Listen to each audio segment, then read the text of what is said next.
Hello everyone, welcome to Muskan Mishra channel. So आज date है 13 अक्टूबर 2023 और हमारे डेली करंट अफेयर्स जो कि यूपीएससी और अदर स्टेट पीसीएस एग्जाम के लिए प्रीलिम्स पॉइंट ऑफ व्यू से बहुत ज़्यादा इंपॉर्टेंट आर्टिकल्स होंगे through the infographic, through the value addition knowledge and through the interactive session. तो चलिए स्टार्ट करते हैं। प्रीलिम्स 2024, आप किसी भी एग्जाम की तैयारी कर रहे हो, प्रीलिम्स के हिसाब से ये न्यूज़ रिलेवेंट रहेंगी। और इसमें अगर कोई आपको प्रॉब्लम है, कोई सजेशन देना हो, एडवाइस देनी हो, कोई चेंज करना हो, सो प्लीज कमेंट सेक्शन में जरूर बताइएगा। तो चलिए स्टार्ट करते हैं बिना कोई देरी के। ये पहली न्यूज़ है, geographical indication tag for Goa Goan cashew kernel. आप ये फोटो में देख सकते हो, ये काजू है, इनको मिला है जीआई टैग। ये स्पेशली गोवा के हैं, इनको मिला है जीआई टैग, और जो कि उस रीजन के लिए अच्छी बात है। अब यूनिक कैरेक्टरिस्टिक्स में देखा जाए तो ये बाकी जो काजू से होते ना, ये डिफ्रेंशिएट होते हैं।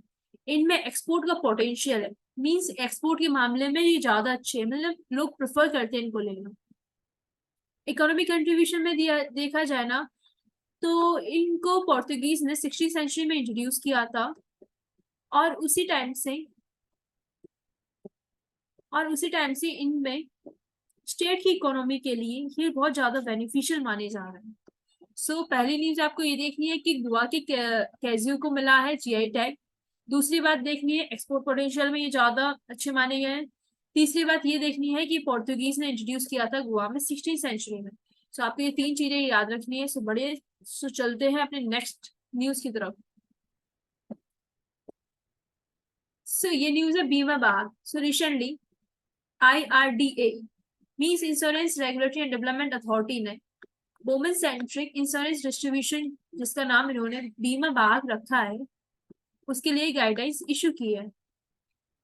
और ये स्टार्ट होगा लॉन्च ऑफ द बीमा विस्तार, जो कि all in one standard insurance product होगा, जो कि अभी करंटली अंडर डेवलपमेंट है। अब इसका मेन काम क्या होगा? Primary object to stabilise a dedicated distribution channel होगा, जो कि इन्हांस करेगा insurance inclusion and awareness in every village and gram panchayat, जिससे एक्सेसिबिलिटी बढ़े, अवेलेबिलिटी बढ़े इंश्योरेंस की। क्योंकि आपको बताइए हमारे इंडिया में इंश्योरेंस पेनिट्रेशन बहुत कम है, उस हिसाब से ये अच्छी चीज इनिशिएट की जा रही है बीमा बहार नाम से। IRDAI के बारे में बात करें, इंश्योरेंस रेगुलेटरी अथॉरिटी है। इसकी स्टेब्लिशमेंट हुई थी 19 अप्रैल 2000 में, जो रेगुलेट करती है इंश्योरेंस इंडस्ट्री। अब इसकी रिस्पॉन्सिबिलिटी में देखा जाए तो रेगुलेट करती है, लाइसेंस देती है, इंश्योरेंस बनाती है, री इंश्योरेंस इंडस्ट्रीज के करती है, protecting the interest of policy holders, promoting the orderly growth of the insurance industry. बस आपको ये बात ध्यान रखनी है। इसमें आपको क्या क्या बात रखना है? बीमा बाग होता क्या है, लॉन्च किसने किया? IRDA ने किया, बीमा विस्तार नाम से इसका सब्सिडरी है। IRDAI की लॉन्च हुआ था 19 अप्रैल 2000 में। बस चलिए बढ़ते हैं अपने नेक्स्ट आर्टिकल की ओर।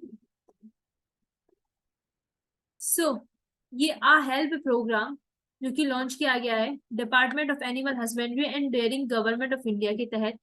इसका फुल फॉर्म है accredited agent for health and extension of livestock production in the state of Jharkhand. HELP program जो लाइव स्टॉक प्रोडक्शन में इम्प्रूव करने के लिए लॉन्च किया गया है झारखंड स्टेट में। ये प्रोग्राम एम करेगा एम्पावरिंग वुमेन्स को एज एक्रेडिटेड एजेंट बनने के लिए, जो कि साथ में डिसीज कंट्रोल, जो कि लाइव स्टॉक में डिसीज कंट्रोल होती है उसको रोकने के लिए, एनिमल को टैगिंग करने के लिए, और लाइव स्टॉक इंश्योरेंस के लिए। ये प्रोग्राम लॉन्च किया गया। इससे पहले various Indian states and union territories में लॉन्च हो चुका है ये प्रोग्राम, लाइक बिहार, गुजरात, जम्मू कश्मीर, कर्नाटक, मध्य प्रदेश, उत्तराखंड। और ये MU साइन होता है डिपार्टमेंट ऑफ एनिमल हस्बेंड्री के तहत और स्टेट गवर्नमेंट के बीच में। ये प्रोग्राम आपको याद करना है कि हेल्थ प्रोग्राम किससे रिलेटेड है। ये लाइव स्टॉक से रिलेटेड है। चलिए बढ़ते हैं अपने नेक्स्ट आर्टिकल की ओर। प्रोसोपस जूली फ्लोरा। पहली बात तो ये बता दूं कि ये पहले यूपीएससी ने पूछ चुकी है, ये नाम देकर कि ये कौन क्या होता है, तो उसमें ये बताया गया था कि ये इन्वेसिव स्पीसीज है, जो कि इन्वेसिव प्लांट स्पीसीज है जो कि आसपास के एरिया से वाटर का एक्युमुलेशन ज्यादा करके दूसरी प्लांट्स वेराइटीज को हार्म पहुंचाते हैं। सो नेशनल सिक्योरिटी गार्ड में एक battle against invasive plant species, इसका दूसरा नाम ब्लाइती कीकर भी है हिंदी में, दिल्ली अजमेर हाईवे रोड पर है, उसको हटाने के लिए नेशनल सिक्योरिटी गार्ड ने एक इनिशिएटिव लॉन्च किया है। सो ये डिप्लीट करती है वाटर टेबल को। और साथ में नेशनल सिक्योरिटी गार्ड ने मियावाकी प्लांटेशन, जो कि फुटहिल ऑफ अरावली में लॉन्च किए गए हैं, जिससे कि जो अदर्स प्लांट्स है ना उनकी फास्टर ग्रोथ हो सके, क्योंकि इसने जो हार्म किया है ना अदर्स प्लांट्स को, उसका रेशियो बहुत ज्यादा है, इस वजह से ये किया जा रहा है। और ये ब्लाइटी की का प्रोसोपिस चोलिफेरी जूली फ्लोरा बायोडाइवर्सिटी को हार्म करता है, सनलाइट को ब्लॉक करता है, ग्रोथ ऑफ अदर प्लांट्स को रोकता है। सो आर्ट का प्रीवियस पॉइंट ऑफ व्यू से, स्पेशली इकोलॉजी इन्वायरमेंट से इंपॉर्टेंट आर्टिकल है। चलिए बढ़ते हैं हम नेक्स्ट आर्टिकल की ओर। सो ये आर्टिकल है नेचुरल रबर को लेकर। Recently annual rubber conference of the association natural rubber producing countries, Guwahati में ये हुई है। Annual rubber conference of the association natural rubber producing country, इसमें बहुत सारी कंट्रीज ने पार्टिसिपेट किया है। अब रबर इंडस्ट्री में क्या क्या इशू फेस करने पड़ते हैं, एक तो मैकेनाइजेशन को लेकर इशू फेस करना पड़ता है, एक सप्लाई चेन को लेकर, सस्टेनेबल एग्रीकल्चर को लेकर, और सस्टेनेबिलिटी को लेकर। इस कॉन्फ्रेंस ने एक प्रोजेक्ट लॉन्च किया है, इन रोड प्रोजेक्ट, जिसका काम होगा एक्सपेंड करना रबर कल्टीवेशन को नॉर्थ ईस्टर्न स्टेट्स के लिए। इन रोड प्रोजेक्ट होता है जिसका एम है नॉर्थ ईस्टर्न स्टेट्स में रबर कल्टीवेट करने के लिए। और इसमें सपोर्ट कौन करेगा? आत्मा, automotive automotive tyre manufacturing association, जिससे एक्सपोर्ट की सेक्टर में भी हमको इसको यूज कर सकते हैं।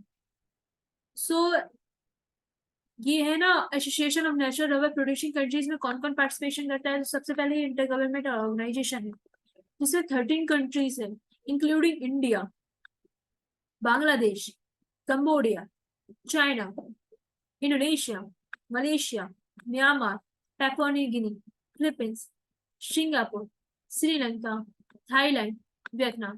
ये 13 कंट्रीज हैं। ये स्टेबलाइज हुआ था 1970 में, to promote the collaboration among the rubber producing nation. तो यहाँ पे आप ये मैप में देख सकते हो कि इंडिया में कहाँ कहाँ उगाई जाती है ये है रबर, रबर का एरिया ये येलो एरिया में, लाइक ये एरिया में उगाई जाती है। अब नॉर्थ ईस्ट में भी उगाने की बात कर रहे हैं। Natural rubber is a polymer of isoprene का पॉलीमर होता है, ऑर्गेनिक कंपाउंड होता है, ट्रॉपिकल ट्रीज के साथ उगता है, और इसका साइंटिफिक नेम है हेविया वर्सलेनेशियस।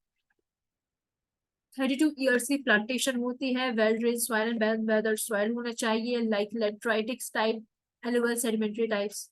प्रेसिपिटेशन में देखा जाए तो एटलीस्ट 100 रेनी डेज होना चाहिए, टेम्परेचर 20 to 30 डिग्री सेल्सियस होना चाहिए, और ह्यूमिडिटी में अराउंड 80% ह्यूमिडिटी होना चाहिए। स्ट्रॉन्ग बेंड्स होने नहीं चाहिए जिससे कि इसकी रूट को हार्म पहुंचे। Natural rubber is preferred over synthetic rubber due to its high tensile strength and vibration. All over world में देखा जाए ना तो सबसे वर्ल्ड मेजर प्रोड्यूसर है थाईलैंड, इंडोनेशिया, मलेशिया। और इंडिया में देखा जाए तो Kerala, Tamil Nadu and Karnataka southern states में है। Kerala, Tamil Nadu and Karnataka. India is the 5th largest producer है, कंज्यूमर में सेकंड लार्जेस्ट है। Natural rubber India currently meets 40% requirement through imports, means important import dependence है अभी अपन। दूसरी बात रबर रिसर्च इंस्टीट्यूट, जो कि रबर बोर्ड के तहत ही आता है। रबर बोर्ड का हेडक्वार्टर है कोट्टम, केरला, जो कि स्टेबलाइज हुआ 1955 में। Ministry of commerce and industry के तहत आता है। तो बस आपको इतना सी चीजें याद करनी थी, स्पेशली इन रोड प्रोजेक्ट किससे तहत है, rubber plantation in north eastern states. दूसरी बात association of natural rubber producing countries ने कहा मीटिंग हुई, सो गुवाहाटी में हुई। इसमें 13 गवर्नमेंट है, 13 नेशन है, इनके नाम यहाँ पर दिए गए हैं, तो आप देख सकते हो। चलिए बढ़ते हैं अपने नेक्स्ट। सो ऑपरेशन अजय, रिसेंटली इंडिया ने लॉन्च किया है ऑपरेशन अजय, जो इजराइल में फंसे हुए लोग हैं उनको निकालने के लिए। ये हमारा दूसरा ऑपरेशन है आफ्टर द ऑपरेशन कावेरी इसी साल, जो कि सूडान में फंसे हुए लोगों को निकालने के लिए किया गया था। और अदर ऑपरेशन में देखा जाए तो ऑपरेशन दोस्त था टर्की सीरिया अर्थक्वेक के दौरान जब 2023 में, ऑपरेशन गंगा 2022 में जब रशिया यूक्रेन के कन्फ्लिक्ट चल रहा था तब, वंदे भारत कोविड-19 पैंडेमिक के टाइम पर, ऑपरेशन समुद्र सेतु कोविड-19 पैंडेमिक के टाइम पर, ब्रुसेल से निकालने के लिए 2016 में चलाया गया था टेररिस्ट स्ट्राइक के अगेंस्ट, ऑपरेशन राहत यमन में जो कन्फ्लिक्ट चल रहे थे उसके अगेंस्ट, ऑपरेशन मैत्री नेपाल में अर्थक्वेक आया था उसके लिए इंडिया।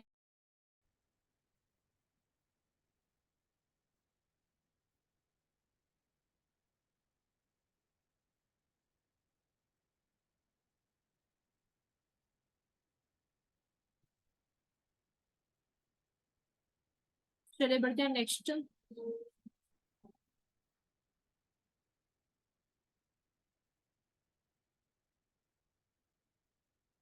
आर्टिकल में लास्ट आर्टिकल है, सो हेती के बारे में है। अभी यूएनएससी ने मल्टीनेशनल सिक्योरिटी, जो कि केन्या की तरफ से एक मिशन चलाया जाएगा हैती में इंटरवीन करने के लिए, क्योंकि वहां पर गैंग वायलेंस और इंस्टेबिलिटी बढ़ रही है। सो बेसिकली ये यूएनएससी ने केन्या को अलाउ कर दिया है कि जो हैती में वायलेंस क्रिएट हो रहा है उसके खिलाफ मिशन लॉन्च करने के लिए। ये मिशन होगा क्रिटिकल इंफ्रास्ट्रक्चर को प्रोटेक्ट करने के लिए, सिक्योरिटी को बचाने के लिए, रिस्टोर सिक्योरिटी के लिए, जो वायलेंस हो रहा है उसको कम हटाने के लिए। सो हैती अगर आप ये मैप में देखोगे ना, ये हैती है जो कि कैरिबियन कंट्री है, और that share the island of Hispaniola with Dominican republican के साथ ईस्ट में मिलती है, लाइक ये। और it is still recovering from 2010 earthquake से, और arm grouping taking control of last parts of the country उसके खिलाफ। सो हैती एक कैरिबियन सी के पास है, और आप ये लोकेशन देख सकते हो। सो केन्या ने ऑपरेशन के लिए मंजूरी मिल गई है केन्या को यूएनएससी के लिए से, कि वो ऑपरेशन चला सके हैती में सिक्योरिटी और पीस स्टेबलाइजमेंट के लिए। सो थैंक यू। अगर आपके क्रिस्प इन्फोग्राफिक के साथ आर्टिकल्स अच्छे लगते हो, डेली करंट अफेयर्स, तो चैनल को सब्सक्राइब कीजिएगा, शेयर कीजिएगा मुस्कान मित्रा चैनल। कोई एडवाइस सजेशन हो कमेंट सेक्शन में जरूर बताइएगा। So thank you, bye bye.